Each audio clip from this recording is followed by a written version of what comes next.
Welcome back to CryptosRUs. I am George. We're all George. So tonight, of course, I'm going to talk about Bitcoin, but I'm going to talk about the best or maybe the worst kept secret in crypto right now. I think you may have guessed which project I want to talk about, but if you didn't, you better stay till the end of this video and I'll share it. But let's get started. What is going on today in the world of crypto? Smash up the like, subscribe to the channel. Make sure you hit that notification bell to get notified of all my streams. Follow me on social media. Check out CryptosRUs.com. And of course, check out my brand new channels and my old channels. A lot of channels. All right. Welcome, guys. Hopefully you guys are doing good today. Things are, I don't know, looking better. This morning, we're around the same. Same as this morning, right? 23.4, 23.5. It does look like Bitcoin is flipping above. It fell as low as, what, 23.1, 23.2, right? Does look like this morning everyone was waiting for the Fed. The Fed minutes came out. Real nothing burger, nothing new came out. So that is good, right? And the market overall, it was red today, but you know, considering that we had basically 6 or 7 straight days of green, falling a day really isn't all that bad. Tomorrow, right now, it's about green, even, I should say. But overall, nothing big came out of minutes report, and that's good. But there are a few interesting things that's developing right now. Number one is, first of all, another Fed governor said that the labor force continues to be strong. That's okay. That's not the surprise.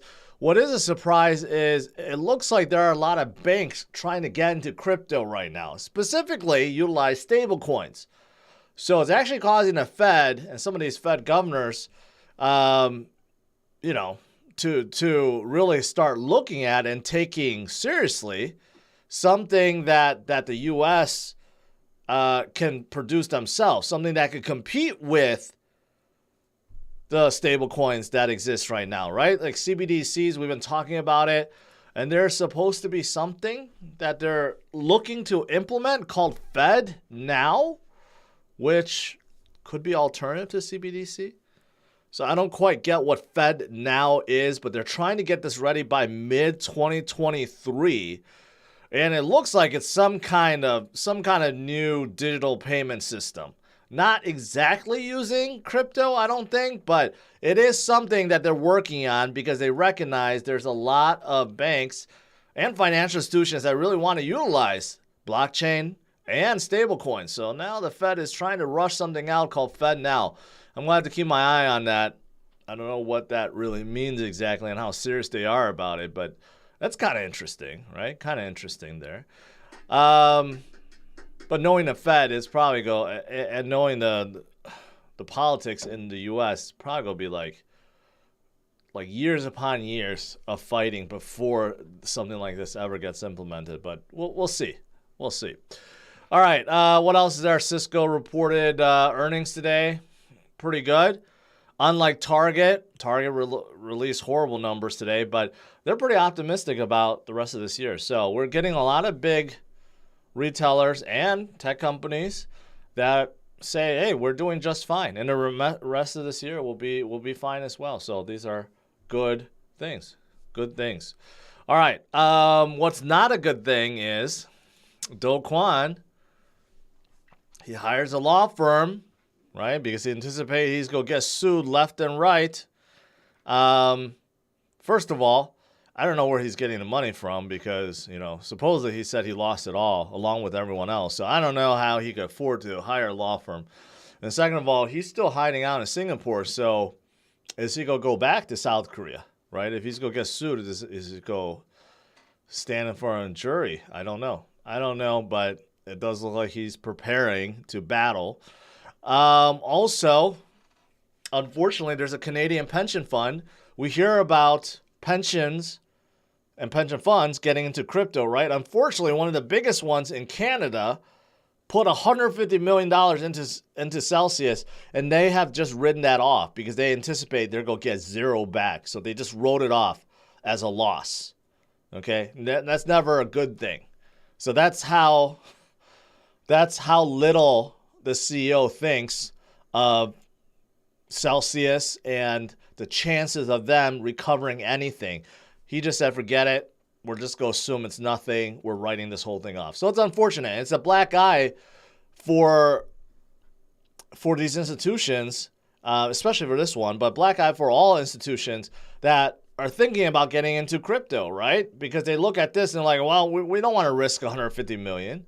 So they didn't anticipate, yeah, I guess the risks involved, right? So it's not good overall. I mean, it's not good. Obviously, we're not even, thinking about the people that actually put their money into the pension, right?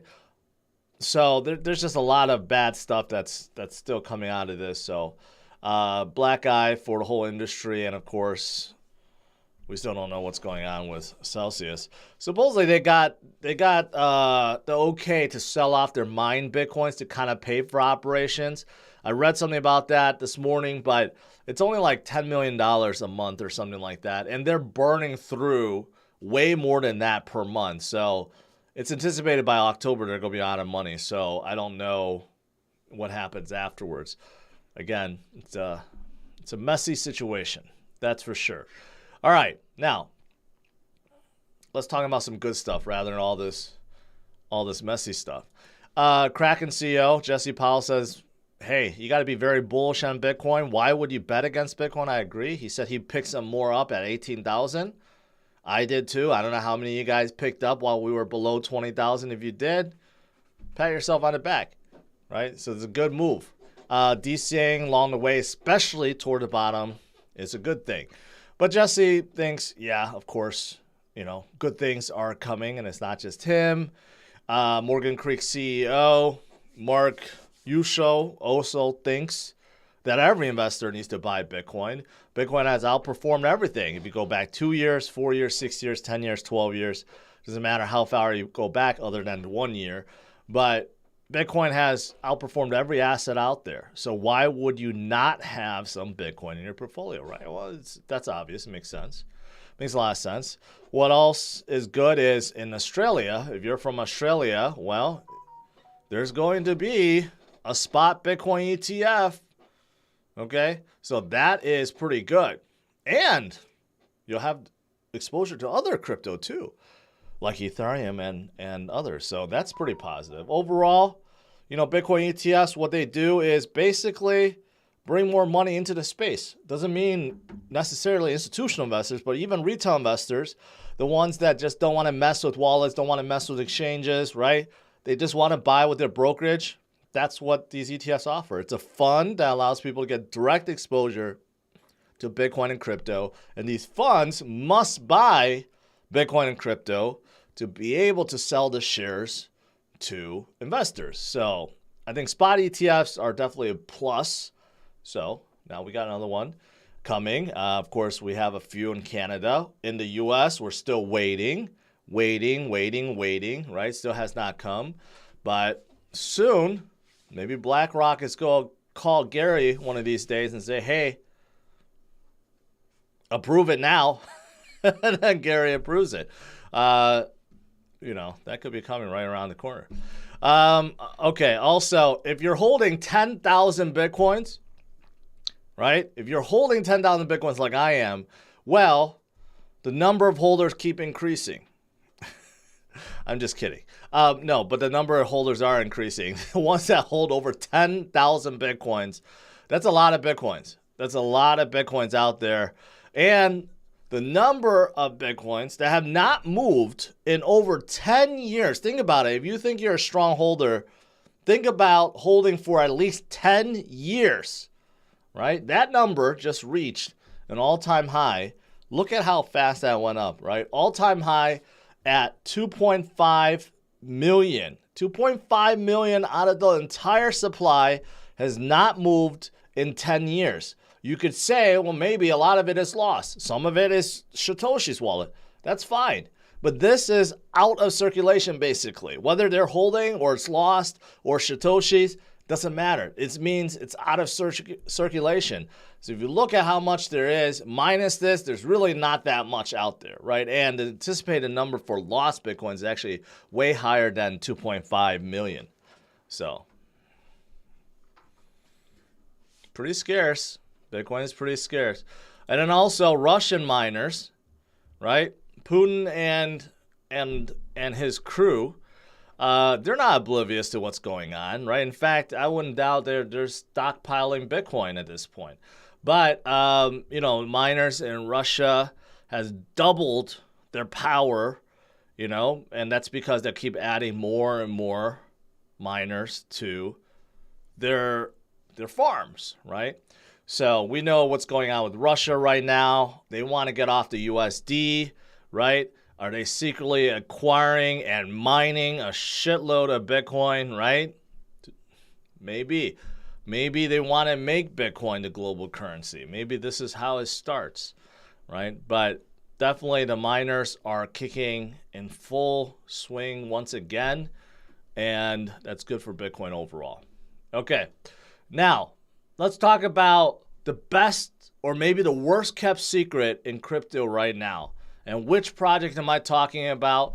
Well, if you saw the thumbnail, then you probably guess it's Ethereum. So the team answers some rumors, some speculation, okay, in terms of this upcoming merge. And there's nothing really that we didn't know about. But one of the things people have been saying, and that is, well, gas fees will get reduced with this merge. No, it won't. It won't at all. Because after this merge, they still have to figure out scaling. So the congestion issues that Ethereum has faced before still exist. It does get a little bit quicker from what I understand. Transactions per second throughput goes from 15 to about 70. So it does increase about 5x, 45x, right? But it doesn't get increased by 400x or 500x, right? So because of that, gas fees will still exist, still be high, right? But the other good thing that they've confirmed is there's not going to be any downtime. With the exception of some exchanges may shut down withdrawals and deposits to upgrade their wallets. Outside of that, there's going to be no downtime, no anticipated downtime. After the upgrade, it's going to be good. Okay, so those are kind of things that they kind of talked about. But why no immediate reduction in gas fees is important is because of this. Even though gas fees are, let's say, here, that means there's a certain amount of ETH that's burned, okay? But the number of ETH issued after the merge drops by 90%. 90%, okay? It's significant. So because of that drop, right, the number of burned ETH will be higher than the number released per day. So when you're burning this much and you only have this much be released, guess what happens? More and more ETH starts dropping off, gets burned, and ETH essentially becomes deflationary, okay? So that's the big thing. And not only that, a lot of people that staked in the Beacon chain right now and the new validators, okay? It requires 32 ETH to become new validator. And the staking rewards that comes with being a validator, you can't withdraw those out until the next upgrade called Shanghai. So that could be another 6 to 12 months. So it causes Ethereum to be very, very deflationary after this. So if you thought that everyone could just withdraw from a Beacon chain right after the upgrade and there's going to be a massive dump, think again, because you're not going to be able to. And even if you become a new validator, you can't sell off your staking rewards right away. They're forcing you to actually wait until the next upgrade before you could do so. So because of all these things, this is why Ethereum is gearing up to be one of the best or worst kept secrets in crypto right now. And this is the reason why so many are stocking up. And the reason why it has gone up nearly 90% within the last 2 months. There's a lot of people really looking at Ethereum and looking at this merge, which is going to happen next month And if successful, watch out. Watch out. The token economics of Ethereum completely changes after this merge, right? Arthur Hayes, who used to be the former BitMEX CEO, right, says Ethereum is going to rally and rally hard. I don't disagree with that. Consensus executive says, well, the new economic design will change. Yes, I just explained it. That's going to be an absolutely big thing, right? There's a lot of stuff happening in terms of options open interest. Is the first time ever, basically in history, where there's more traders now buying long on ETH than BTC.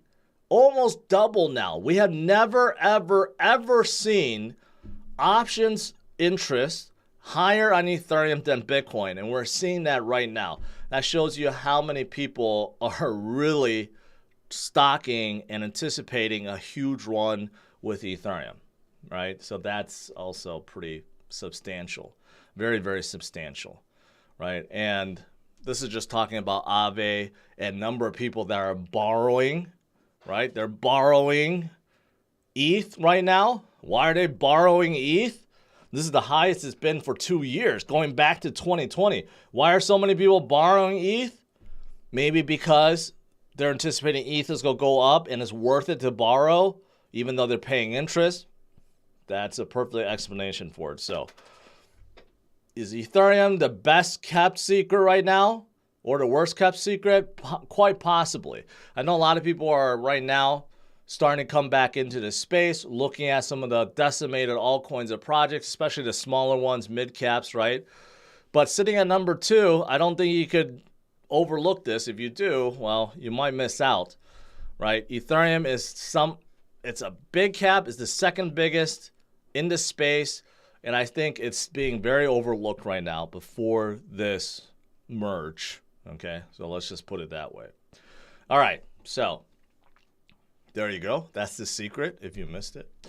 But besides, Ethereum, of course, there's other things. Cosmos is also coming up. And this talks about how there's a DeFi project that was on Terra that moved to Cosmos, right? Now they're rallying up. Cosmos is also rallying up. And surprisingly, it's because this project, Kujera, is coming out with a new stablecoin. I don't know if anyone is really excited about new stablecoins these days, but somehow it's causing a rally.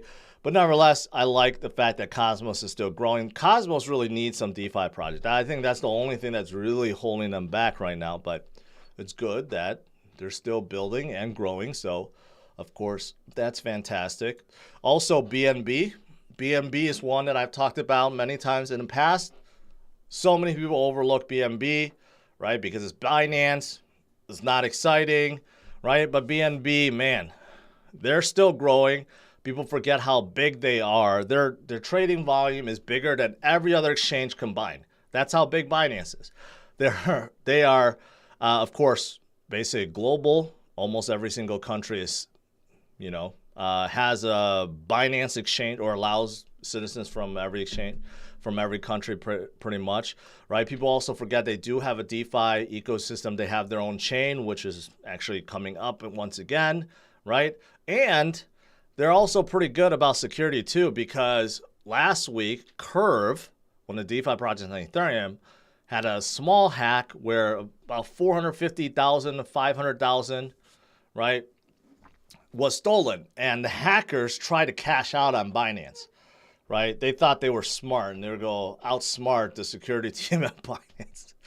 And luckily, they were not that smart. And Binance, froze it and recovered back, right? So obviously stuff like this happens all the time where hackers try to cash out at exchange, right? And then sometimes they're successful, sometimes they're not. So Binance, BNB, and not to mention they have their own coin burning, and there's many things that's happening within the BNB ecosystem. So definitely another one to keep your eye on. And if you're outside of US and you don't have a Binance account, you should probably take a look. Because they have the most trading pairs, the lowest fees, they have staking and everything else. And if you are in the US, then check out their sister company, Binance.us, because they are almost as good, adding trading pairs left and right, and has become, honestly, Binance.us has become my favorite go-to exchange in the US. So I would suggest you guys to look at Binance if you're not using them already, and of course use my URL in the description below. All right, guys, that's pretty much it. The last thing is, of course, I know a lot of you guys are very excited about this, and that is DCA.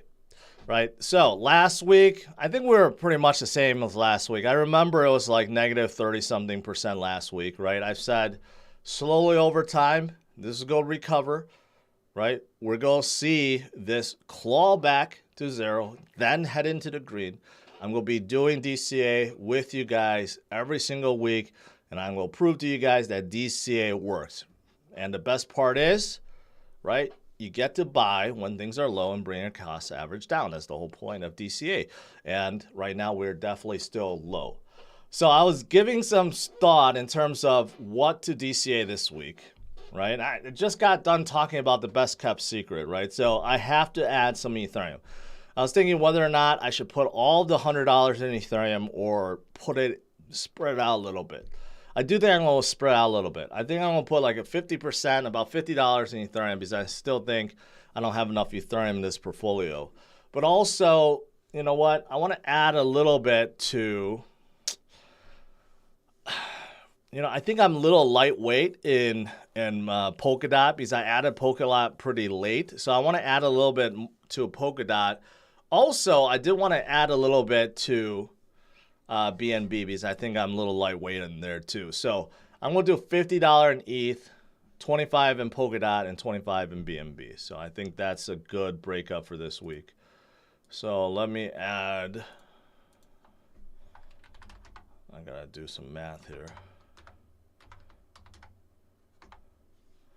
So 0.0269. All right, and then Polkadot add about, I may have added Polkadot last week. No, I don't think I did. But I know I don't have a lot of Polkadot. And, there's a lot of stuff happening. So, actually, 25 divided by 8.746. 2.85. 2.858. And then 25.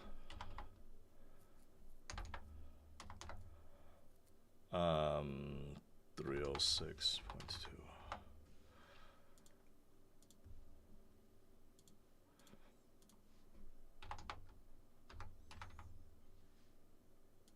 I think that's right. All right.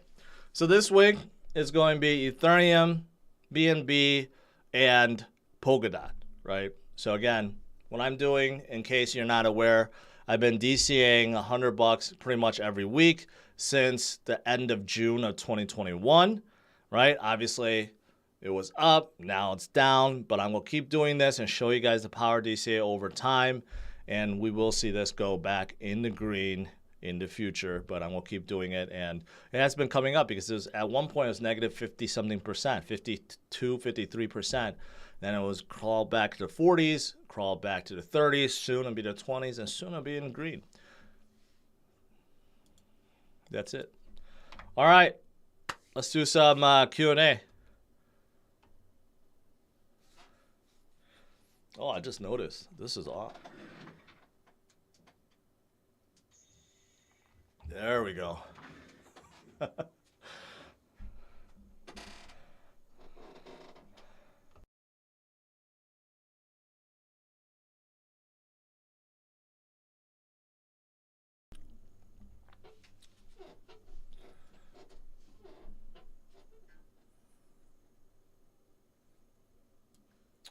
All right, let me scroll up here.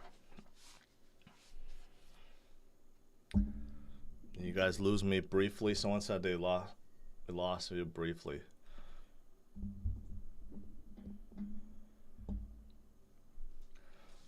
Yo, Adrian, I just answered what you said. I see Yo, Adrian says, ETH upgrades BS hype, staked ETH will sell off and crash ETH. I don't know if you said that before I answered that question, because no, you won't be able to sell off until the Shanghai upgrade, which is another 6 to 12 months. So there's not going to be any sell-off of staked ETH. Townstar of Gala, I did check it out. I actually played that once. Not for me, but there are other games on Gala that looks pretty good. Terry, appreciate it. All right. Let's see. Too bad you can't get ETH at 1K now. Well, yeah. But, you know, ETH was like $800 just a few months ago, right? It has more than doubled. I told you guys, take advantage of the dips, DCA while low, right? That's the way to do it. And some of you guys did pick it up. So congratulations. But even at where we are right now, 1,800, still not back to 5,000. ETH was at 5,000 before, right? It's still less than half. So even at these levels, even though a lot of altcoins came back, there's still plenty of room to grow.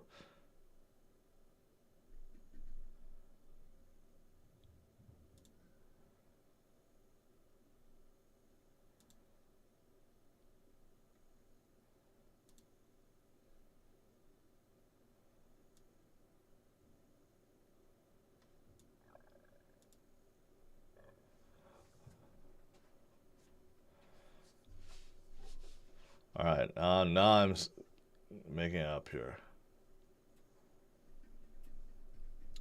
Do you think you do videos exploring apps on different chains with like $100? It would be amazing to see everything out there. In time, not right now. I don't think right now is still the proper time to go through all the little stuff. Because right now, big caps, they're moving better than anything else out there right now.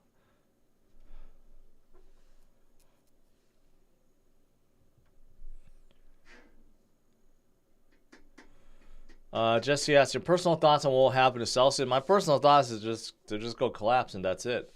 Their assets will be distributed among creditors, and you know, unfortunately, I think depositors are not gonna get anything back. That's what I think.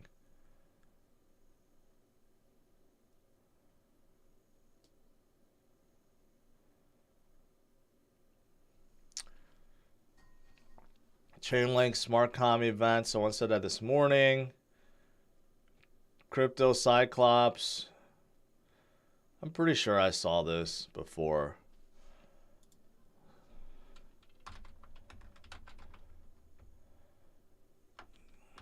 There's no symbol. Met. Okay. Sorry, Crypto. It's not even a coin yet. So I don't know. And don't ask me to pull up a web page and look at it.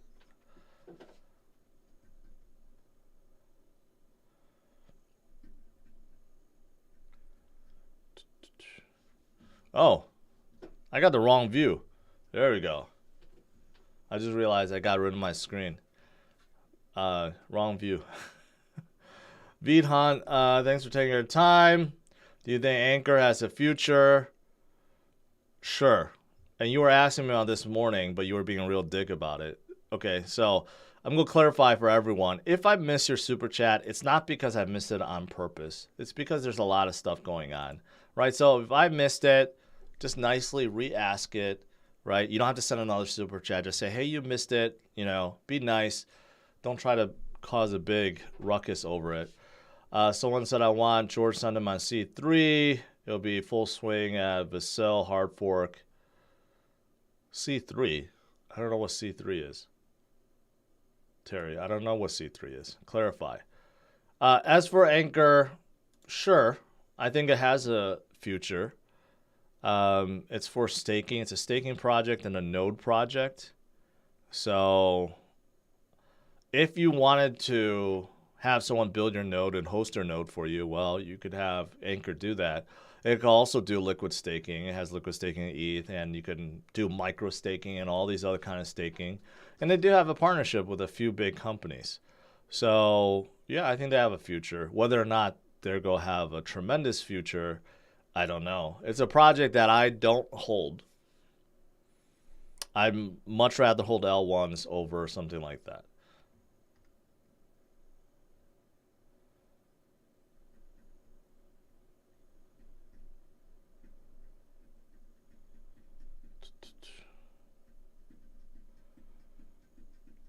None says, I don't like Nike. You realize that's not a Nike poster, right?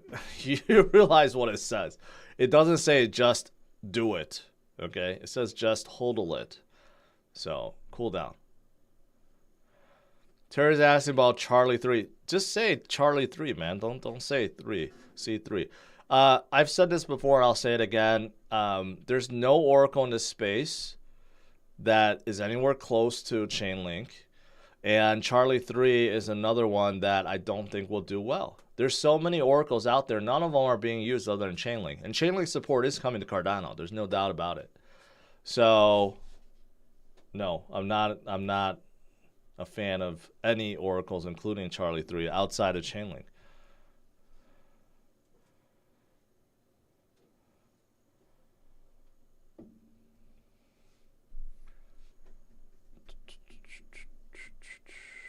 Am I still bullish on Cadena? Yes. Yes, I am.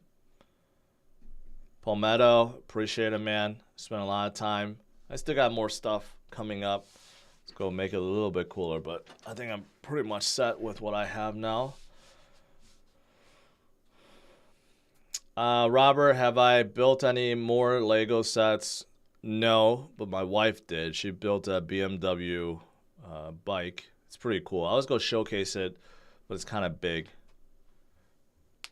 But other than that, no, I've not built anything. I think I'm going to build a Sanctum Sanctorium probably next, but I don't know where I'm going to put it.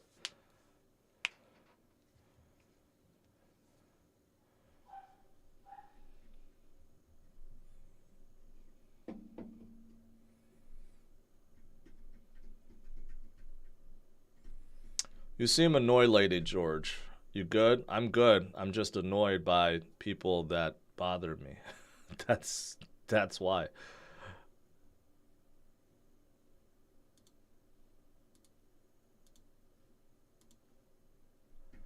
When did you first buy ETH? 2017. Yep. I bought it when it was like $40. And I remember right afterwards, it went up to like 400. And I didn't know what was going on. I'm like, how could it go up that much? Because at that point, Bitcoin was still like around 2,000. It went from like 1,000 to 2,000, but ETH like just skyrocketed 10x. And then from 400, it crashed down to like 200 something. But then it started coming up and never stopped. I mean, it was wild. It was wild back in 2017, beginning in 2017.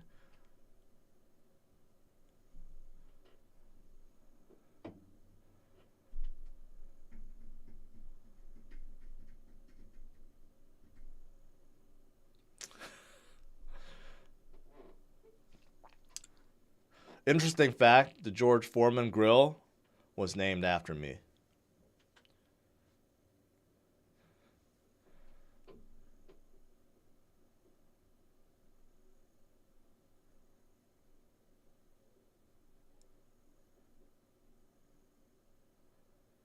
Uh, 2017 was a real altcoin season.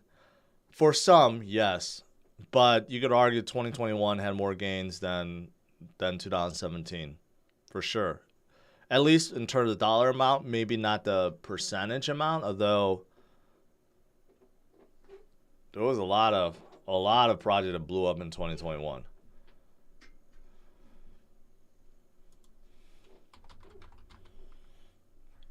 I don't think you're asking about.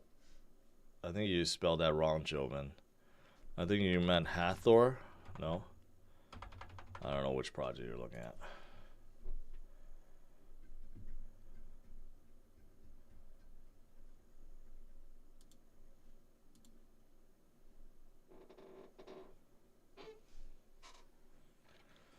Do you think the ETH upgrade will be a buy the rumor, sell the news? Samuel, I suggest you not to be rude, but I suggest you to rewind because half of this stream was about Ethereum. So I think after you watch what I've said, you will have your answer. ETH miners moving to Flux, very little, unlikely. I think most miners will probably move to Ethereum Classic. Some may stay and fork off this new ETH W coin. But yeah, I don't think that many will go to Flux. Thoughts on RaidX? That sounds very familiar. I think it's a L1 that's quite. Yeah, I looked at this before. Um, it's just another L1, right? I forgot what their like kind of their differentiator. Different DeFi. Maybe they're not L1, just a DeFi project. But I have heard of this before. I just don't remember what separates them from everyone else. They have stable coins, DEXs, yield farming, gaming, everything. Maybe they are L1. They have a team that came out of Y Combinator, Microsoft.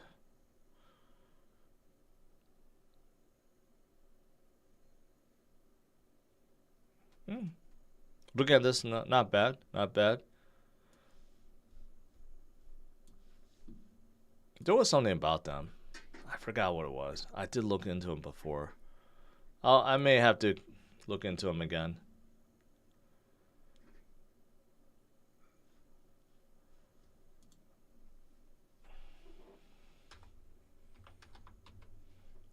Yeah, I thought you meant Hathor. Hathor is pretty much dead. Man, they're below 50 million.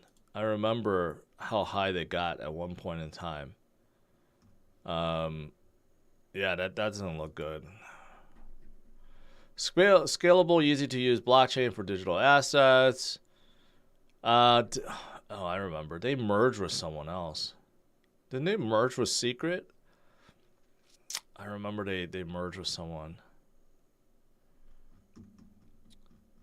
Yeah.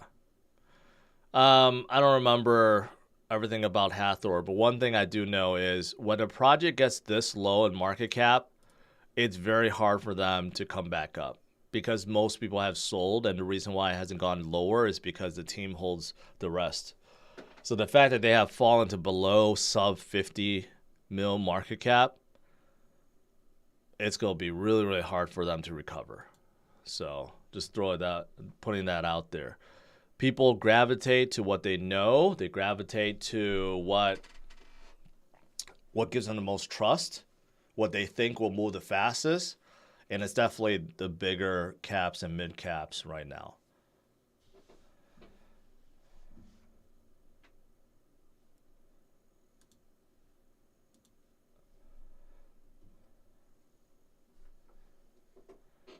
Rich, thank you. Thoughts on Render? Not a fan of Render. Sharing GPU over Ethereum? No. Tony's DCA day, I already did that. You have to rewind.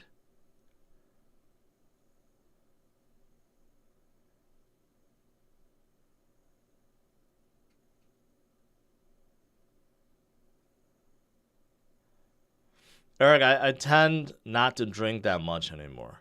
Trying to watch my health, which is why I'm not drinking all the time these days.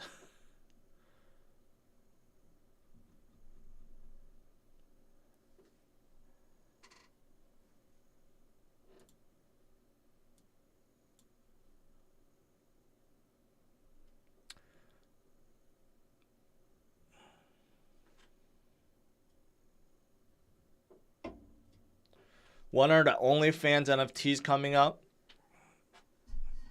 Maybe that's how I'll do it. If you join OnlyFans, you'll get an exclusive NFT. I still need to get my account verified, though. What happened to Mana? Nothing. It's still holding. I don't hear a lot about Mana these days. I hear a lot about Sandbox and others, but you're right. It's a little slow, but it's still clinging on.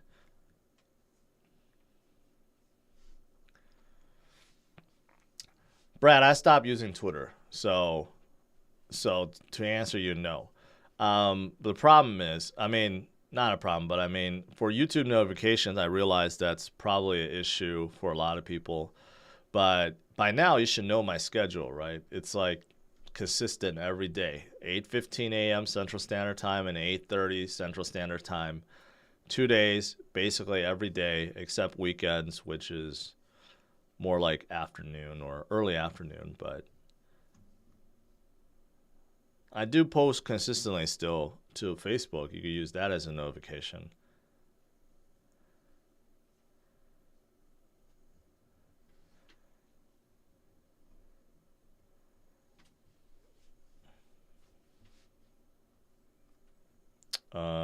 Let's see. I think that's pretty much it.